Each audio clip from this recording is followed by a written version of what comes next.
একটু অসময়, এর ওপর দুজনের একই রকম ড্রেস আপ। কোনো বড় সড়ো প্ল্যান আছে নাকি? হুম হুম, তুমি ঠিক ধরেছ। এখানে একটা কাজের উদ্দেশ্যে এসেছি, আবার চুরি করতে হবে একই রকম ড্রেস আপে। তোমাকে যেভাবে যেভাবে বলবো ঠিক সেভাবে সেভাবে কাজ করে যাবে। 500 কোটি টাকার হীরা চুরি করতে হবে। যদি এই কাজে আমরা সফল হতে পারি, আমাদের লাইফ সেটেল। পিছু ফিরে তাকাতে হবে না, দূরে কোথাও চলে যাব।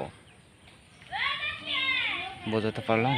ঠিক আছে, কি করতে হবে শুধু সেটা বল। তুই গাড়ি নিয়ে যাবি, সামনের দরজা দিয়ে ঢুকবি, এমন হট্টগোল করবি যেন সকল সিকিউরিটি গার্ডের নজর তোর উপর থাকে। আমি উপর দিয়ে প্রাসাদ দিয়ে নামবো এবং ছাদ দিয়ে ভিতরে ঢুকবো। আমি যতক্ষণ না সেখান থেকে বের হব, সকল সিকিউরিটি সিস্টেম তোর নজরে থাকা উচিত। একটু এমন তেমন হলে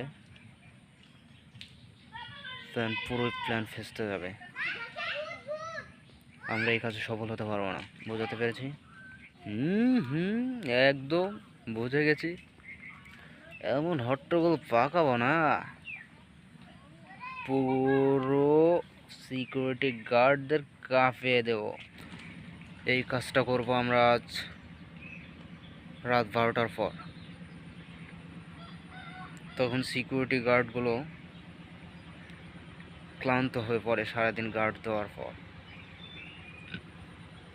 এমনকি সিকিউরিটি গার্ডও অনেক কম থাকবে, যার কারণে আমাদের কাজটা খুব সহজ হয়ে যাবে।